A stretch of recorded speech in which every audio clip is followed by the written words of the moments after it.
terjadi hampir di semua kampus saat ini. Bukan hanya UNJ yang lokal, tapi bahkan di internasional. Kita kontak ke Toronto di Kanada, di Amerika, di New Zealand kita cek, di Australia sampai ke London. Ternyata dunia sekarang sedang berubah. Dinamikanya kembali menuju fitrah. Dan fitrah yang paling utama adalah fitrah mendekat kepada keyakinan dasar untuk bertuhan. Quran surah ke-30 ayat 30, fa'aqim wajhaka lid-dini hanifan fitratallahi allati fatara an-nasa 'alaiha. Di antara fitrah pokok yang dibuka oleh Allah bagi semua manusia. Karena ini kalimatnya menggunakan nas. Manusia disebut 5 nama dalam Al-Quran. Karena disebut dengan bashar 35 kali disebutkan di Al-Quran untuk penunjuk pengelolaan nafsu. Karena disebut dengan ins dipasangkan dengan jin, ya ma'syarul jinni wal wa khalaqal jinna wal.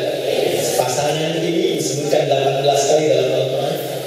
Karena disebut dengan insan 65 kali disebutkan dalam Al-Quran, termasuk ada surahnya, surah ke-76 Al-Insan. Kadang disebut dengan Bani Adam 7 kali disebutkan dalam Al-Quran, seperti Quran surah ke-7 ayat 31. Ya Bani Adam khudhu zinatakum. Tapi di ayat yang tadi saya sebutkan, kalimatnya tidak menggunakan bashar, tidak menggunakan ins, bukan insan, bukan Bani Adam, tapi nas. 241 kali disebutkan dalam Al-Quran dan menjadi satu-satunya surat paling favorit sekarang di muka bumi, surah An-Nas. Nah, yang paling menarik, Bapak Ibu, adik-adik itu, Allah mengatakan terkait dengan fitrah. Fitrah Allah allati fataran nasa 'alaiha. Bukan fataral insan, ins, bani Adam atau bashar. Jadi memang semua manusia itu, nas bila disebutkan menunjuk pada semua manusia dengan sifat sosialnya tanpa kecuali. Besar, kecil, tua, muda, laki-laki, perempuan, lintas batas sosial. Itu punya fitrah sepanjang namanya manusia. Apa fitrah pokoknya? Fitrahnya adalah tawajjuh ilad din, orientasi untuk beragama. Dan din yang dimaksudkan di sini ditafsir di Quran surah ketiga Al-Imran ayat 19. Inna dina 'indallahi Islam. Jadi sekarang setiap manusia, khususnya yang muslim, ini sedang kembali bergerak ke fitrah awalnya untuk mendekat kepada tuntunan Islam. Dan pokok berislam itu ada 2 pokoknya, Al-Quran dan hadis Nabi Muhammad SAW. Al-Quran dan Sunnah. Sekarang pergerakan kampus-kampus bahkan yang favorit di muka bumi ini itu sekarang bergerak ke pokok asal ini.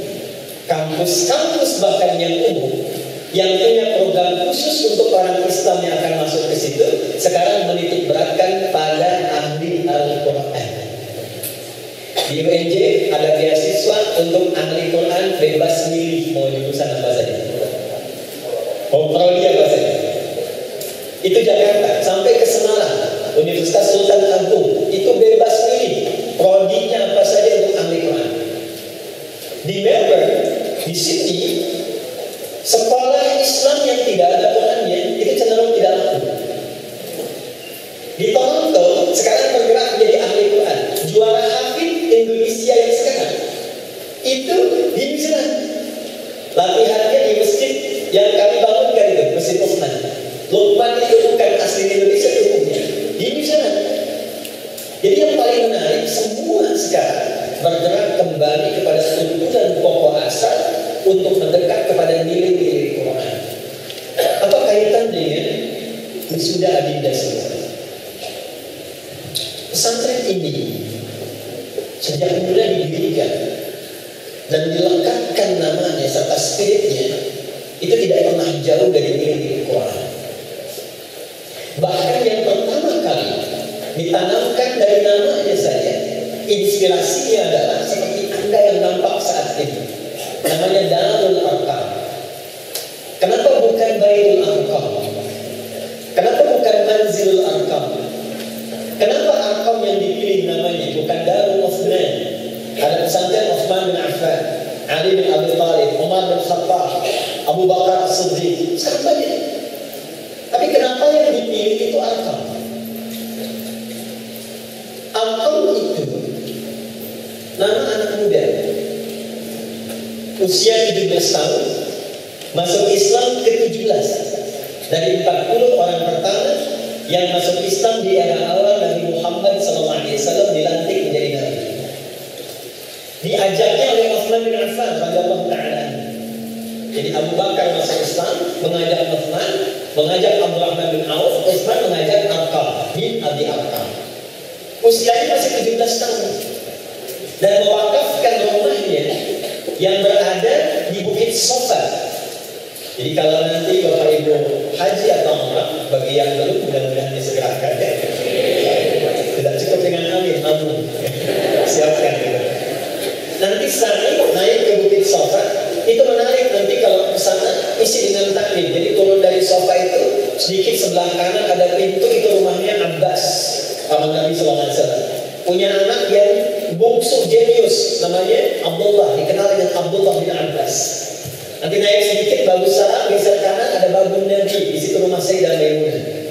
Seberangnya, sampingnya kanan dikit ya, itu nanti ada babu Ali, babu Ismail. Depannya itu rumahnya Abu Jahal. Ya, yang ada tiang listrik sekarang sudah nggak ada jalan ke atas. Yang mau saya katakan, Arqam ini mewakafkan rumahnya untuk diisi taklim pertama Nabi yang berjumlah 40 orang. Bapak Ibu sekalian, tidak ada satu dari 40 orang ini yang telah menjadi alumni di rumahnya Arqam ini dari madrasah Nabi, kecuali berpijak di bumi manapun mereka sukses dengan semua aktivitasnya dan semua profesinya. Utsman sukses, Abu Bakar sukses, Abdurrahman bin Auf sukses, Amr bin As sukses, sampai ke Bilal bin Rabah pun tidak sampai dengan sekarang. Jadi tidak ada satu pun yang menjadi alumni madrasah Nabi ini, kecuali semua sukses dan semua aspek bidang kehidupan. Jadi Anda kalau mau mencari diplomat akan ditemukan. Mu'adz bin Jabal diplomat terbaik yang pernah diutus ke Yaman oleh Nabi, pulang di era Umar bin Khattab ditugaskan jadi gubernur, mengentaskan kemiskinan hanya dalam 3 tahun di semua wilayah Yaman. Amr bin As, seorang ahli diplomasi, melakukan ekspedisi dari Afrika Utara, berangkat kemudian ke Mesir, dari Mesir ke Libya, Tunisia, Aljazair, Maroko, sampai berakhir di Syam, di Syria, kekinian. Semua wilayah yang disinggahi jadi Muslim semua dan maju.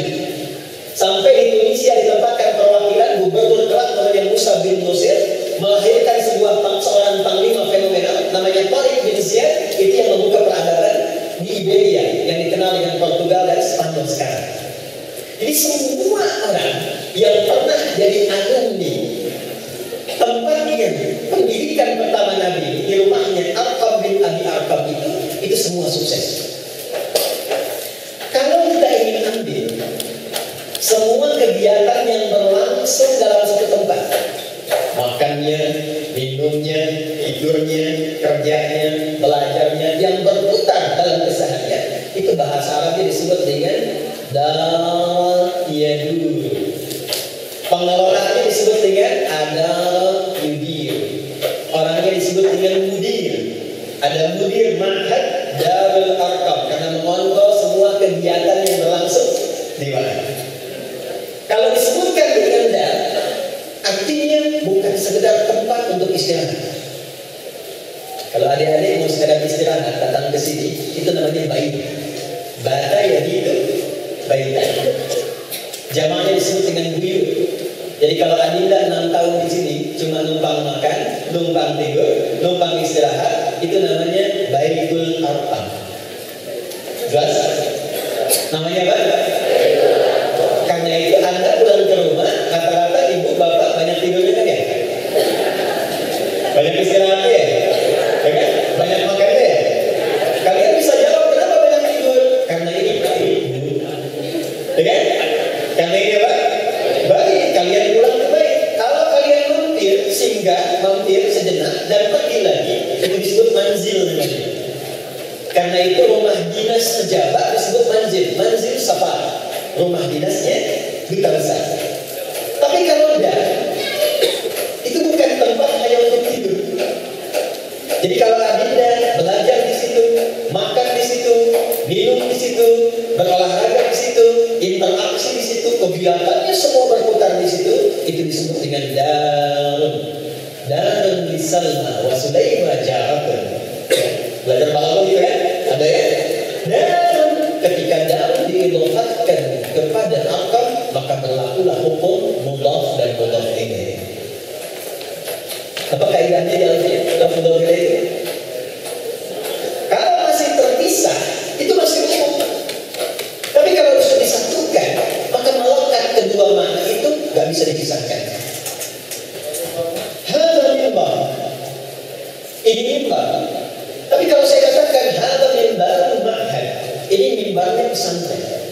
Maka antara mimbar dengan pesantren nggak bisa dipisahkan. Jadi ketika darul sendiri, arqam sendiri punya makna masing-masing. Tapi ketika darul arqam disatukan, artinya darulnya tidak sendiri, arqamnya tidak sendiri. Maka semua yang berlangsung, yang pernah Adinda tekuni selama 6 tahun di sini, bukan sekedar menjadikan kalian alumni yang sudah dihadiri, tapi mesti membawa sifat-sifat arqam muda yang pernah lulus menjadi alumni di era Nabi, yang akan siap berputar menjalani aktivitas di kehidupan luas setelah mendapatkan pembekalan selama 6 tahun di tempat ini.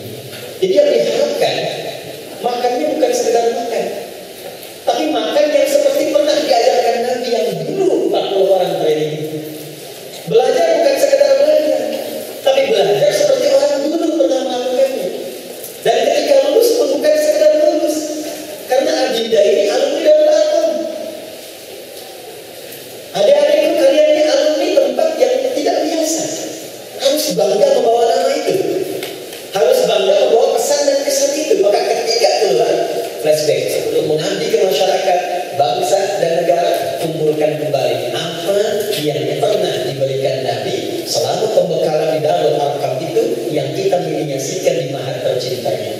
Semua kumpulan itu sering ditampilkan oleh kiai utama kita di antara pendiri mahat ini, Abu Ya Muhammad Misbah Syatibi, seringkali menyampaikan dalam tafsir beliau kalau pengajian beliau itu, atau di khatabahnya dengan mengutip Quran surah ke-9 ayat 122. Itulah identitas kita sebagai alumni yang telah selesai dari Darul Arqam ini. Maksudnya membawa takum minkum ummatun yad'una ilal khair wa ya'muruna bil ma'ruf wa yanhauna 'anil munkar wa ulaika humul muflihun. Keluarnya membawa kalimat wa ma kana lil mu'minuna liyaghfiru falaula nafara min kulli firqatin minhum ta'ifah liyatafaqahu. Itu sekarang selesai. Sekarang selesai. Tapi sebelum keluar, cek lagi selama 6 tahun apapun bukan. Tafaku atau jurusan? Tafaku atau ta'allum? Kalau ta'allum cuma terima pengetahuan, ujian selesai. Jadi tanda ijazah itu menandakan Anda pernah sekolah, bukan Anda punya pengetahuan. Jelas? Itu ta'allum namanya, transfer pengetahuan. Dirasa membaca ringan. Karena itu anak sekolah yang kecil-kecil nama tempatnya disebut madrasah. Kita bukan. Yang berlangsung di sini disifati dengan kalimat tafaqquh. Dia tafaqquhu. Tafaqquh berasal dari kata tafaqqaha, akarnya dari kata fiqh yang berarti paham. Keseriusan untuk memahami ditambahkan tak di musharraf di awal kalimat. Kesungguhan untuk melewati rintangan ditambahkan tasydid sebelum huruf akhirnya. Maka kalimat faqaha berubah menjadi kalimat tafaqqaha untuk memberikan kesan selama belajar di pesantren ini, belajar yang serius, belajar yang sungguh-sungguh. Sudah pasti ada rintangannya, sudah pasti ada tantangannya. Lewati, jalani itu semua. Dan sebelum keluar dari sini, pastikan semua apa yang telah kita pelajari tertanam kuat di jiwa kita, dan kita memahami betul apa yang telah kita lalui itu. Paham insya Allah? Belajar nahwu, belajar sharaf, belajar fikih, belajar tafsir, belajar akhlak. Tunjukkan sekali lagi. Belajar akhlak? Belajar akhlak? Belajar adab? Waliyudhiru qawmahum idza raja'a ilaihim la'annahum yahdharun. Kata Al-Quran, ketika selesai pendidikan itu langsung praktekkan, share, berikan pencerahan kepada masyarakat. Tapi yang dibawa apa? Yang dibawa prakteknya dulu. Karena mahad ini bukan sekedar darul akram. Apa nama lengkap saat ini? Kok nyebut Muhammadiyahnya pelan sekali? Bangga dong. Sebut yang kencang. Darul akram. Apa itu Muhammadiyah? Apa itu Muhammadiyah? Muhammadiyah itu Muhammad ditambah yang nisbah pakai tak sifat. Muhammad disebutkan 4 kali dalam Al-Quran. Quran surah ketiga ayat 144, Quran surah 33 ayat ke-40, Quran surah 47 ayat kedua, dan Quran surah 48 ayat ke-29. Pasangannya Ahmad disebutkan sekali dalam Al-Quran, Quran surah 62 ayatnya berapa? Ke-6. Quran surah As-Saff 61 ayat yang ke-6. Kalau disebutkan Ahmad, itu yang dimaksud ketaatan spiritual, hubungannya dengan Allah. Rajin tahajud, rajin baca Quran, rajin puasa, itu Ahmad namanya. Kalau sifat sosialnya tinggi, misal, maaf, hormat, disiplin, sabar, rendah hati, suka berbagi, itu silah mubalaghah dari kata Mahmud berubah menjadi Muhammad. Kenapa Nabi bisa memviralkan sifat Ahmad dibanding Muhammad? Ya, yakni Rasulullah ba'd ismuhu Ahmad. Kenapa Ahmad bukan Muhammad? Karena ada lamaran di kitab Injil sebelumnya bahwa di antara ciri Nabi terakhir itu orangnya berkasih sayang pada binatang sayang, pada tumbuhan sayang, pada sesama sayang. Nah, Nabi Isa itu punya kemiripan dengan Nabi Muhammad. Sama-sama bawa ajaran kasih, sehingga diduga oleh sebagian umat pada masa itu ini Nabi terakhir. Maka beliau viralkan Nabi terakhir itu melebihi sifat-sifat saya dan Nabi sebelumnya. Beliau ketaatannya kepada Allah sangat luar biasa, gak bisa ditandingi oleh Nabi-Nabi sebelumnya. Karena itu diviralkan dengan kata Ahmad.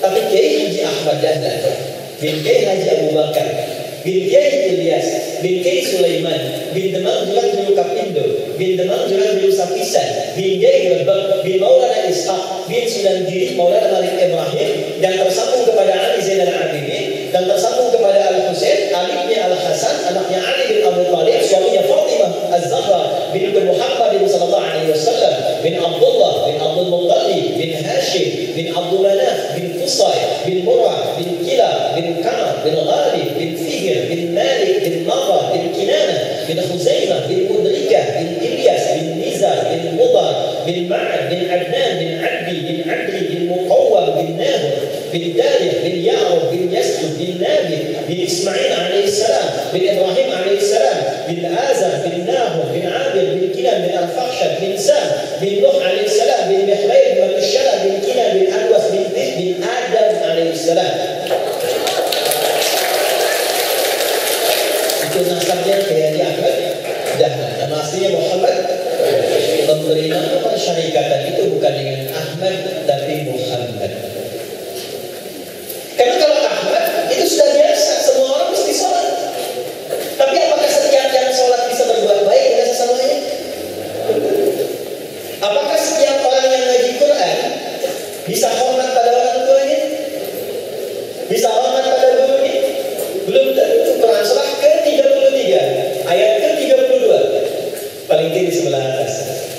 Thumma awrasnal kitaba alladziina istafaina faminhum zalimun li nafsihi wa minhum muqtasid wa minhum mana Qurannya? Sabiqun bil khairati biidznillah. Jadi ahli Quran pun ada yang boleh dikatakan. Nah, ketika pesantren ini diikutkan kepada persyarikatan Muhammadiyah, kalau pakai yang nisbah itu pengikut namanya. Ada Muhammad, saya ikut Nabi Muhammad sallallahu alaihi wasallam.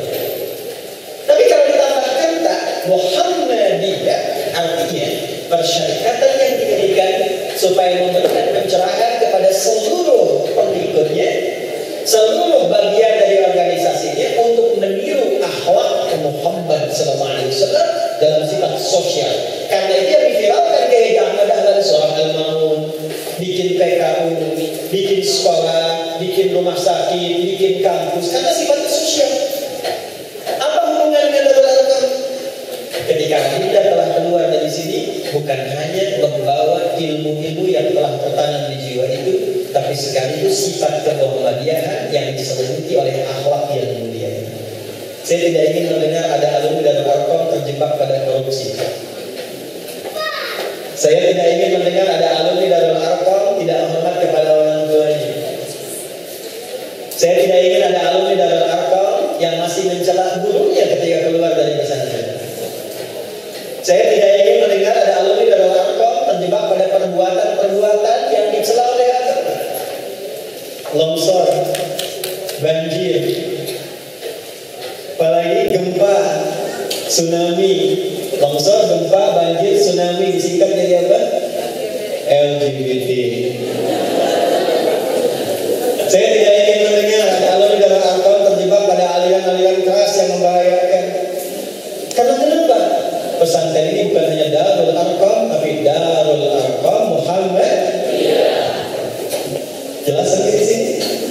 Baik, yang terakhir dari apa yang ingin saya bagi, adik-adik dulu, mohon izin para orang tua, ayah bunda dan para pengajar, sedikit saya ingin menekankan kepada adik-adik kita ini. Sekarang itu masanya kalian. Saya sekarang sedang riset serius tentang hadis-hadis akhir zaman.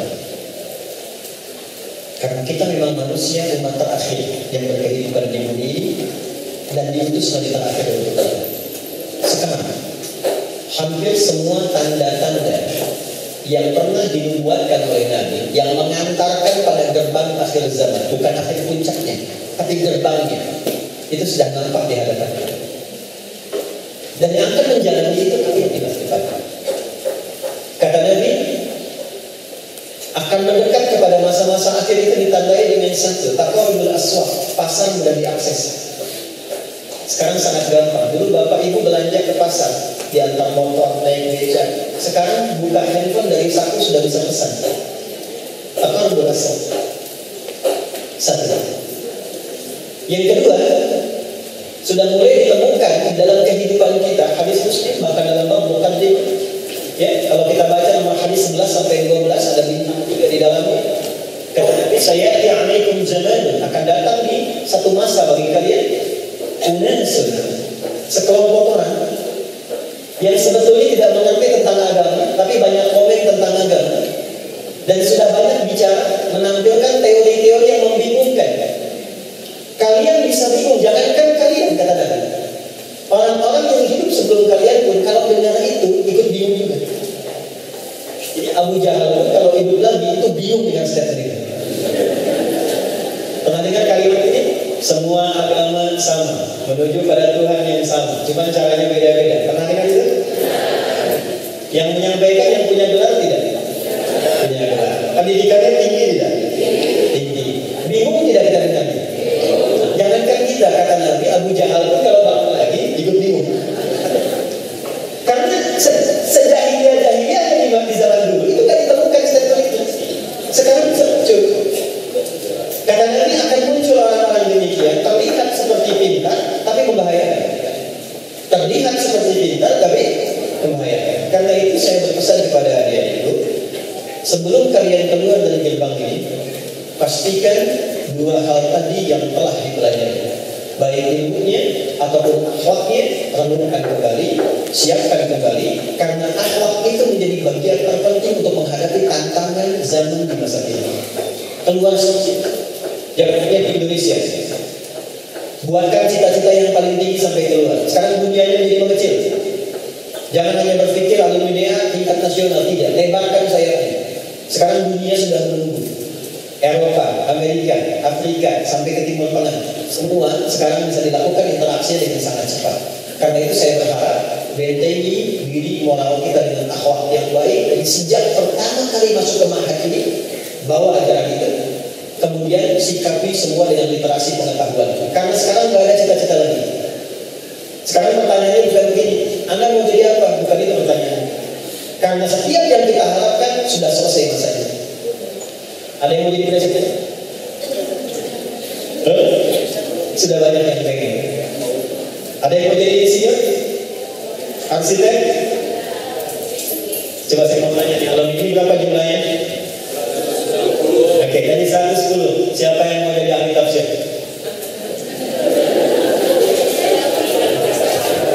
Saya ulangi, ini dilihat sama gurunya, sama pembinanya, sama orang tuanya. Siapa yang mau jadi ahli tafsir? Tolong angkat tangan. 1, 2, 3, 4. Itu ngangkat terpaksa atau ngangkat? Coba angkat lagi, saya ingin tahu. Angkat. 1, 2, 3, angkat. 1, 2, 3, 4. 1, 2, 3, 4, 5. Alhamdulillah banyak perempuan. 9 kita sudah. Baik. Sebentar. Coba angkat berdiri satu orang aja. Jadi jangan lupa. Berdiri. Yang mau jadi ahli tafsir, coba berdiri. Oke. Baik. Mau sekolah kemana? Mau sekolah kemana? Ke Mesir. Ke Mesir. Berapa juta potongan?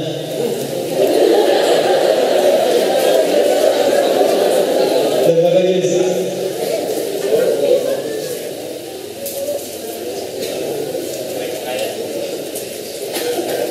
Baik. Ada yang 30 juz di sini? Sudah berapa juz?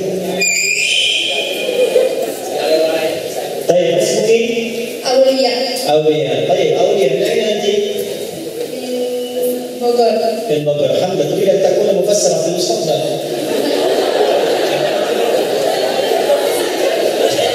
Oh, paham nggak dari itu cuma sampai ke Minai nanti ya? Baik. Ayo, yang mau jadi mufasir, lancarkan bahasa Arabnya. Yang mau ke Al-Azhar, siapa lagi sekarang? Insya Allah bulan depan akan ketemu Syekh Al-Azhar, diundang langsung ke Kairo dan akan membuat MOU. Ya. Nanti insya Allah kalau ada yang sudah siap dari Darul saya jadikan qaimah. Ya, qaimah itu nomor urutan. Ya, dari pertamanya insya Allah saya tempatkan dalam Al-Quran.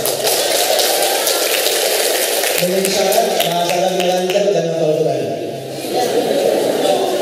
Misalnya itu. 1. Siapa yang mau terlibat? Ini saya serius. Siapa yang mau kuliah dakwah kampus dulu saya belajar. Angkat tangan. Enggak ada.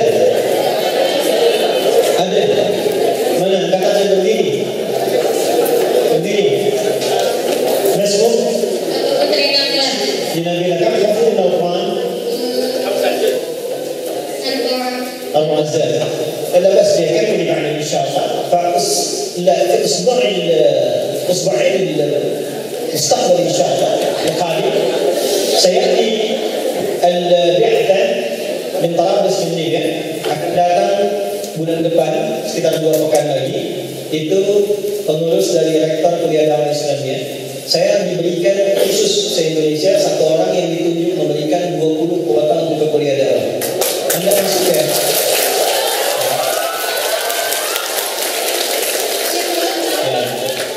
Kalau menurut catatan ini, dan bisa berangkat tahun ini insya Allah.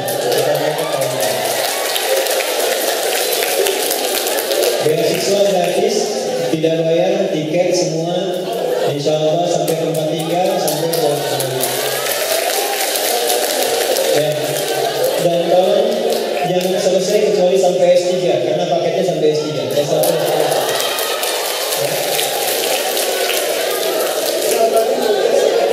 الطلاب موجود؟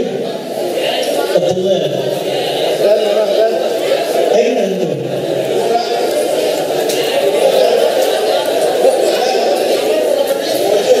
موجود أين؟ أين المبتلى؟ لا يجوز الابتلاء بالنكرة ما لم تبت إلا أين النكرة؟ السلام عليكم. كيف حالك؟ ما اسمك؟ محمد عبد المسلم. طيب من أين أنت؟ في بندر. من أين في بندر؟ في تشيبيرو. تشيبيرو. أي هو الأزرق. Wal-Azhar. Cikgu Al-Azhar. Sukabumi Pembut. Baik, mana tadi yang takkan bermustaqbal? Syekh Hakiko Fil Haqiqah, laisa majaz. أريد أن أواصل الأزهر في الأزهر الشريف القاهرة. طيب. كم حفظا للقرآن الكريم؟ 3 أجزاء. طيب. أتتمرق أولا اللغة العربية، تأخذ نسبة مدة سنة كاملة، حتى لو أنت تذهب للأزهر الشريف مثلا ستقوم إن شاء الله ستقوم بالدورة إعداد اللغة لمدة سنة واحدة، بعدين توصل للجامعة. بدلا من هذا تأخذ إن شاء الله دورة لغة عربية سنة كاملة، مثلا تأتي إلى البكاسي ماشي لمدة سنة واحدة، كمل اللغة، بعدين تواصل الأزهر مباشرة تأخذ كلية. موافق؟ bukan موافق؟ Oh, Al-Azhar. Baik. Karena Al-Azhar itu ijazahnya masuk sekarang itu harus sudah ada. Ini baru kedua Juni kalau nggak salah. Jadi kalau belum berangkat Anda harus 1 tahun dulu menyesuaikan di sana, belum langsung ke atas karena ijazahnya belum selesai. Kalau di dia, saya masih punya otoritas untuk bisa memberikan jasa di September. Ya. Jadi ke Bekasi ikut jadi santri saya setahun. Nanti di situ ada orang Al-Azhar, orang Yaman, orang India. Ya. Saya biayai gratis semua, ya. Nanti baru saya Indonesia. Nanti setelah lancar, langsung berangkat tahun depan tanpa antrian. Nah, mungkin, tanya, nggak ada pilihan mungkin ya. Tanya, خلاص. فالباقيات الصالحات خير عند ربك ثوابا وخير أملا. Teman-teman yang lainnya, siapa yang mau jadi insinyur?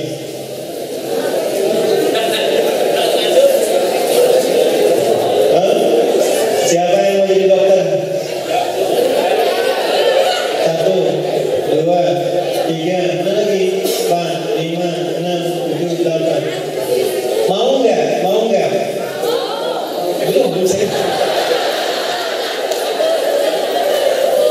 Masuk kedokteran gratis beasiswa.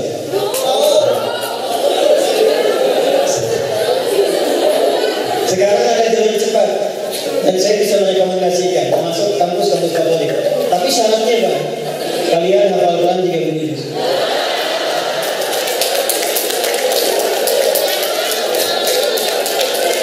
Bisa serius, saya serius. Hafal Quran 30 juz. Nanti saya rekomendasikan kampusnya saya rahasiakan dulu. Pokoknya kampus top di Indonesia untuk kedokteran. Kalau kalian mau kemana? Ya pokoknya hafalkan Quran 30 juz. Sekarang ada kampus-kampus yang sedang tahap MOU dengan kami Quantum Akhir yang akan menerima kuota langsung untuk kedokteran bahkan gratis, tidak ada biaya sampai selesai. Syaratnya 30 juz. Ada? Kalau tidak ada, hafalin Quran dulu. Ketika sudah selesai, sampaikan. Nanti saya catatkan namanya. Sepakat? Sepakat. Siapa yang mau ke Toronto, Kanada? Enggak, saya tidak bertanya yang mau. Saya bertanya yang berniat betul. Angkat tangan. Namanya siapa? What's your name is? Nadira. Where are you from? Where are you from? From Jakarta. Where is Jakarta? Mama Barbatan, right in the center of Jakarta. Right. You want to continue your study there in Toronto, Canada? Yes. What do you want to take? Excuse me? I want to take international business management. International business management. I will see the university that's still for you, inshallah, there in Toronto. So I will inform you later, inshallah. But now you have to meet your English friend, right? And there's Mr. Asif. He's the senior trainer for English. Mr. Asif is care of her and take care of one of your students. And what is different, pay attention to her, to the plan in her English abilities to continue his her study to Canada. Baik, itu ada Pak Asep. Beliau itu seorang trainer bahasa di Indonesia. Itu bagus sekali, fotonya dia macam-macamnya dari situ. Saya sudah titipkan Anda belajar untuk sampai lancar bahasa Inggrisnya. Ambil nomor beliau nanti. Kalau udah lancar, udah bagus, sambil saya nyari kampus yang sesuai untuk Anda nanti. Jelas ya? Kita punya Islamic Center di Kanada yang baru kita bangun di Toronto. Karena alhamdulillah kita sudah kerjasama juga, dan itu dilingkan ke beberapa kampus-kampus yang memang di situ ada program keislamannya. Nanti dan saya diangkat menjadi pembina utama di Islamic Center itu. Jadi nanti kita insya Allah bisa kasih memo untuk bisa dipermudah. Saya kira saya cukup ya, Libya sudah, Al-Azhar sudah, Toronto sudah. Untuk sementara itu yang saya sampaikan. Tapi saya minta yang terakhir, tempat ini disebut Mahad. Mahad itu dari kata ahad, sesuatu yang terikat kuat. Bukan hanya memorinya, tapi semua sikap, sifat dan perilaku kita diikat oleh pembelajaran kita di sini. Jaga dengan baik pondok ini, dimanapun berada, jadi apapun Anda, kita sudah punya diplomat. Muhammad Bakina Hadi ada diplomat. Kita sudah punya birokrat, Dirjen Dimas Haji, Alhamdulillah juga, Sarfinal Latif. Kita ada di politisi juga ada. Yang tidak tercapai, tidak terdengar, banyak ilmuwan kita ada, dan termasuk salah satu support di LIPI. Saya nggak sebut nama, tapi hebat itu. Udah masuk semuanya. Tapi ya, saya selalu katakan di forum alumni, siapapun kita tetap alumni pesantren. Ya. Jangan putus tahajudnya, jangan putus baca Qurannya, jangan putus ibadahnya kepada Allah. Apapun yang kalian nanti dapati, yang Allah berikan kepada kita, isi itu dengan yang ibadah. Dan terakhir, ini yang paling penting, apapun yang dikerjakan, niatkan kepada Allah, pahalanya untuk membahagiakan orang tua dan guru-guru kita. Bagian terakhir ini yang mengantarkan saya sampai berdiri di hadapan kita semua saat ini. Terima kasih atas perhatian yang sangat luar biasa. Thank you for your incredible attention for this moment, this incredible moment. Honestly, I'm very happy to be part of this graduation and this incredible moment. Thank you for all, thank you for your kindness, and نشكركم شكرا جزيلا لاهتمامكم على هذه المتابعة الطيبة، ونتمنى حسن المستقبل وحسن الرعاية، ودمتم بخير وتقبل الله منا ومنكم وبارك الله فيكم. السلام عليكم ورحمة الله وبركاته.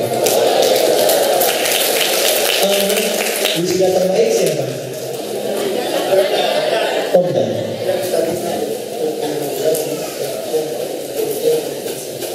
Kemudian dari Mesir. Jadi sudah sesuai ya hadiah yang saya berikan ya. Baik, saya tambah saja sedikit, saya tambah untuk dua yang terbaik ini masing-masing 10 juta rupiah.